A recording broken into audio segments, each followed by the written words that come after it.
Hussain from English possible YouTube channel. So students, फिर से हम आपके लिए लेकर आए हैं कुछ सेंटेंसेज है, डेली यूज सेंटेंसेज है जिसका इस्तेमाल हम लोग जो है आम बोलचाल की भाषा में इसका इस्तेमाल करते हैं। तो आपको वीडियो के एंड तक से बने रहना है और चैनल पर पहली बार है इंग्लिश पॉसिबल को जरूर सब्सक्राइब कर लीजिए, बेल आइकन को ऑल पर प्रेस करिए ताकि सारी अपडेट्स आपको टाइम टू टाइम मिलता रहे। चलिए शुरू करते हैं। सबसे पहले आज का जो हमारा सेंटेंस होगा, आप देख सकते हैं लिखा हुआ बी सीटेड प्लीज। क्या लिखा हुआ है? Be seated please. इसका मतलब होता है कि शांति से बैठ जाए। बी सीटेड प्लीज का मतलब क्या होगा कि बैठ जाए। अगर कोई शख्स खड़ा हुआ, आप उसको बड़े प्यार से, बड़े इज्जत से, बहुत अच्छे एहतराम से आप बोले, तहजीब के साथ बोले बैठ जाए। क्या बोलेंगे? बैठ जाइए। ठीक है, तो आप बोल सकते हो बी सीटेड प्लीज। क्या बोलोगे? बी से मेरे साथ बोलो आप लोग भी, बी सीटेड प्लीज। इसका मतलब होगा कि बैठ जाए। ठीक है, नेक्स्ट सेंटेंस हमारा होगा बी काम प्लीज। काम का मतलब होता है शांति। ठीक है ना, सो बी काम प्लीज, शांत हो जाइए। जब शोर शराबा हो रहा है, कोई बच्चे शोर कर रही हैं, कोई भी शोर कर रहा है, आपको बोलना है कि शांत हो जाए, शांत हो जाइए। तो आप बोल सकते हैं बी काम प्लीज। क्या बोलेंगे?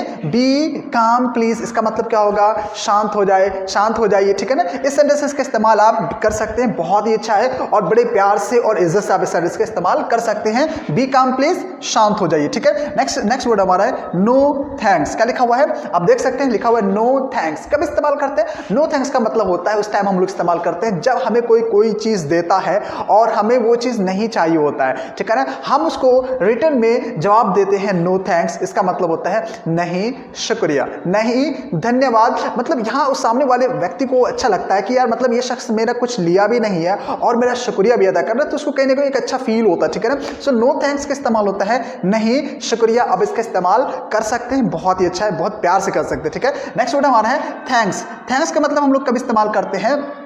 जब कोई हमें कुछ देता है, ठीक है, और हम उस चीज़ को एक्सेप्ट कर लेते हैं, ले लेते हैं, तो हम उसको रिटर्न में कहते हैं कि थैंक्स। क्या बोलते हैं? थैंक्स बोलते हैं। या आप बोल सकते हो थैंक यू भी बोल सकते हो, थैंक यू भी इस्तेमाल आप कर सकते हो। ठीक है ना, तो इसका मतलब ही होता है आपका शुक्रिया। ठीक है ना, तो इसका जब सामने वाले से आप बोलोगे थैंक्स तो उसको अच्छा लगे कि यार ये कितना अच्छा बंदा है, कितना अच्छा व्यक्ति है कि ये इन्होंने मेरा कोई चीज़ लिया और मेरा शुक्रिया भी अदा कर रहा है। तो सामने वाले को एक मतलब का उनको एक मोटिवेशन मिलता हो ताकि नेक्स्ट की हेल्प भी करेगा और अगला की वो ज़्यादा हेल्प करेगा। तो आप बोल सकते हो थैंक्स का मतलब होगा शुक्रिया। ठीक है, नेक्स्ट वर्ड देखते हैं कि हमारा वेलकम। क्या लिखा हुआ है? वेलकम। वेलकम का मतलब होता है जब आप किसी को कोई, जब आप सपोज करिए यहाँ पर आपने थैंक्स कहा, आपने मुझे थैंक्स कहा, तो मैं आपको बोलूंगा वेलकम। क्या बोलूंगा? वेलकम बोलूंगा कि उसको मतलब आप कह सकते हैं आपका स्वागत है, यानी फिर से आप मतलब जो है हेल्प की जरूरत पड़ेगी, मैं आपको वेलकम करने के लिए तैयार हूँ, स्वागत करने के लिए तैयार। या आप दूसरा बोल सकते हैं उसकी जगह पर माई प्लेजर। क्या बोल सकते हो?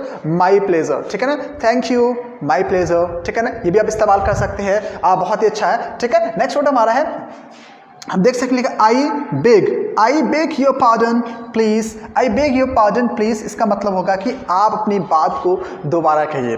ठीक है ना, I beg your pardon please, आप अपनी बात को दोबारा कहिए। इसको बोलना है, बार बार बोलिए आप लोग, I beg your pardon please. आप अपनी बात को दोबारा बोलिए, अपनी बात को दोबारा कहिए। ठीक है ना, बहुत ही अच्छा। जब कोई कुछ बोलता है और आपको समझ में नहीं आता है तो आप ये सेंटेंस का इस्तेमाल कर सकते हैं, I beg your pardon please. आप अपनी बात को दोबारा कहें, दोबारा बोले। ठीक है, समझ में आ रहा है? नेक्स्ट वर्ड देखते हैं हम लोग, मे आई हेल्प यू।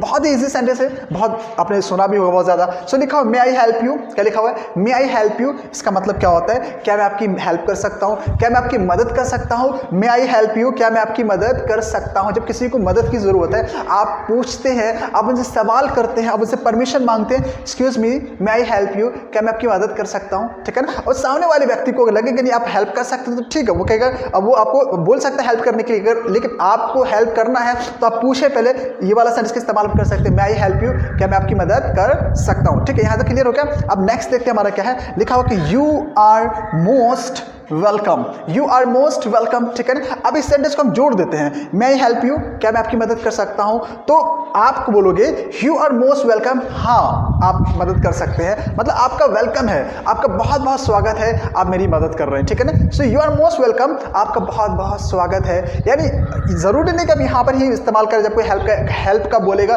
तभी आप यू आर मोस्ट वेलकम का इस्तेमाल कर सकते हैं। कोई आपके घर में आया, आपने उसका स्वागत किया, दिल से स्वागत किया, you are most welcome, it my home, कि आपका बहुत बहुत स्वागत है मेरे घर में, ठीक है। तो आप ऑफिस में भी कह सकते हैं you are most welcome in my office, कि आपका बहुत बहुत स्वागत है मेरे ऑफिस में। You are most welcome in my city, आपका बहुत बहुत स्वागत है मेरे शहर में, मेरे स्कूल में, मेरे कॉलेज में। तो आप लास्ट में इस्तेमाल कर सकते हैं, बहुत ही अच्छे सेंटेंस है, ठीक है। नेक्स्ट वर्ड हमारा देखते हैं, लिखा हुआ है हरी अप। क्या लिखा हुआ है? Hurry up. बोलिए हरी अप। हरी अप का इस्तेमाल करते हैं उस टाइम जब किसी को जल्दी होती है, जब कोई देर करता है, आपको जल्दी हो रही है तो आप कहते हो कि जल्दी करो, हरी अप। क्या बोलते हो? Hurry up. इसका मतलब क्या होगा? जल्दी करो। हरी अप का मतलब क्या होगा? जल्दी करो। जल्दी करने के सिचुएशन में आप इस वर्ड का, इस सेंटेंस का इस्तेमाल कर सकते हो, हरी अप। नेक्स्ट देखिएगा, I am so glad to see you। यहां तक आप देखिए, I am so glad to see you। क्या लिखा हुआ?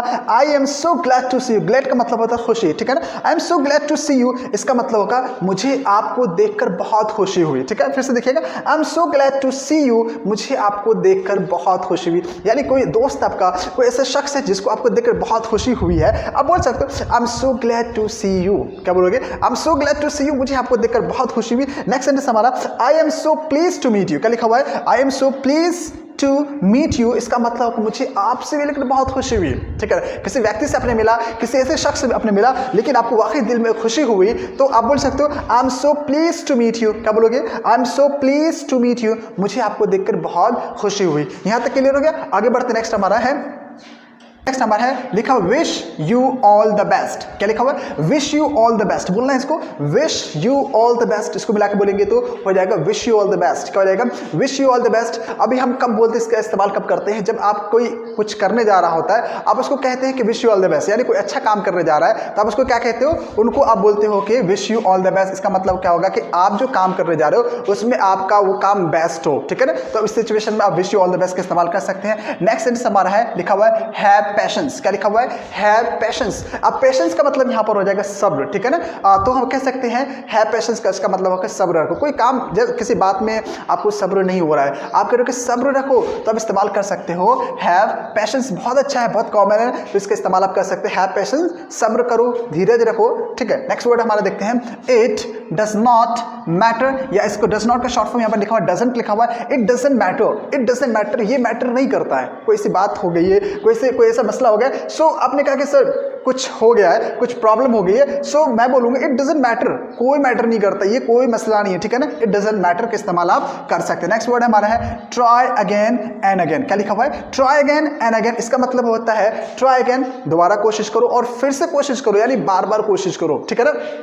कोई आप काम कर रहे हो तो आपका एक बार में वो काम नहीं कर पा रहे हो, तो आप ऐसे सिचुएशन में आप बोल सकते हो ट्राई अगेन एंड अगेन, यानी इसको बार बार करते रहो, बार बार कोशिश करते रहो, तो आप बोल सकते हैं। नेक्स्ट वर्ड हमारा है wish you happy new year, ठीक है। हर साल नया साल आता है, तो वहां पर आपको विश करना होता है, तो इस सेंटेंस का इस्तेमाल आप कर सकते हैं, wish you happy new year, ठीक है ना। Wish you happy new year, कि आपको नया साल की खुशी हो, अल्लाह नया साल मुबारक को कह सकते हैं। नेक्स्ट वर्ड देखते हैं हमारा क्या लिखा है, नेक्स्ट सेंटेंस हमारा कैरी ऑन। क्या लिखा हुआ है? कैरी ऑन, कीप ऑन, और लिखा हुआ है गो ऑन, ठीक है। फिर से देखिए, कैरी ऑन, कीप ऑन और गो ऑन, इन तीनों का वर्ड का मीनिंग होता है कि करते रहो, ठीक है ना। कोई काम कर रहे हो आप, मैंने देखा कि आप पढ़ाई कर रहे हो, ठीक है, तो मैं आपको डिस्टर्ब नहीं करूंगा, मैं बोलूंगा कैरी ऑन, या बोलूंगा कीप ऑन, या बोलूंगा गो ऑन। ये तीनों का इस्तेमाल मैं कर सकता हूँ उस सिचुएशन जब कोई कुछ कर रहा होता है, उसको कहते हैं कि करते रहो, लगे रहो, ठीक है ना। तो ऐसे सेंटेंसेस, ऐसे सिचुएशन में कैरी ऑन, कीप ऑन और गो ऑन का इस्तेमाल आप करेंगे, ठीक है। नेक्स्ट वर्ड हमारा है एनीथिंग एल्स। एक सवाल करते हैं, एनीथिंग एल्स, इसका मतलब होता है और कुछ। एनीथिंग एल्स का मतलब क्या होगा? और कुछ चाहिए, आप पढ़ रहे हो, लिख रहे हो, खा रहे हो, तो वहां पर आपको किसी चीज की जरूरत होगी, तो मैं पूछूंगा आपसे इंग्लिश में एनीथिंग एल्स। क्या बोलूंगा? एनीथिंग एल्स, ठीक है। तो इस सेंटेंस का इस्तेमाल आप कर सकते हो। नेक्स्ट वर्ड हमारा है, लिखा हुआ है don't worry I am with you. ये सेंटेंस डोंट वरी, इसका मतलब होता है फिक्र मत करो, परवाह मत करो, परेशान मत हो। आई एम विथ यू, मैं आपके साथ हूँ। आई एम विथ यू, मैं आपके साथ हूँ। Don't worry I am with you, फिक्र मत करो, मैं आपके साथ हूँ, ठीक है ना। आप जब किसी को भरोसा दिलाते हो, जब आप किसी को कहते हो, तो इस सेंटेंस का इस्तेमाल कर सकते हो, don't worry I am with you, ठीक है। नेक्स्ट सेंटेंस देखा हमारा क्या लिखा हुआ है कि इट्स वंडरफुल। क्या लिखा हुआ है? इट्स वंडरफुल, इसका मतलब कि बहुत ही बेहतरीन है, बहुत ही अच्छा है, बहुत ही शानदार है। कोई चीज़ आपको लगता है कि बहुत ही अच्छा है, बेहतरीन है, आपके हिसाब से बहुत मतलब कह सकते हो इट्स वंडरफुल का इस्तेमाल कर सकते हो, या आप बोल सकते हो इट्स क्वाइट वेल। क्या लिखा हुआ है? इट्स क्वाइट वेल, इसका मतलब ये होगा कि ये बहुत अच्छा है, बहुत बेहतरीन है। ठीक है, नेक्स्ट सेंटेंस हमारा है वेल डन। क्या है? वेल डन का मतलब होता है शाबाश। क्या होता है? शाबाश। ये कब इस्तेमाल हम लोग करते हैं? जब किसी ने बहुत ही अच्छा परफॉर्मेंस किया है, बहुत ही बेहतरीन दिया है, आप उसकी हिम्मत जो है बढ़ा रहे हो, आप उसको इनकरेज कर रहे हो, तो आप बोल सकते हो वेल डन का इस्तेमाल आप कर सकते हो। ठीक है, नेक्स्ट सेंटेंस हमारा है I am really sorry. I am really sorry का मतलब होता है कि जब आपने कोई ऐसी गलती कर दी है, कोई ऐसा आपने कुछ ऐसी आपसे कोई बड़ी गलती हो गई है, लेकिन आप क्या कर रहे हैं? इस बात को, उस गलती को आप मान लिया है, आपने स्वीकार कर लिया है, अब उस गलती का एहसास हो रहा है, आप इस सेंटेंस ऐसे सिचुएशन में आप इस्तेमाल कर सकते हो आई एम रियली सॉरी। ठीक है ना, तो है कमाल का इन्फॉर्मेशन, कमाल की जानकारी। आई होप कि सारे वर्ड्स आपको समझ में आया होगा और इसका इस्तेमाल आप डेली लाइफ में करेंगे। तो इस तरह के इंटरेस्टिंग वीडियोस के लिए जुड़े रहे हमसे। तो मिलते हैं नेक्स्ट वीडियो में, आज के लिए इतना काफ़ी है। अल्लाह हाफिज़।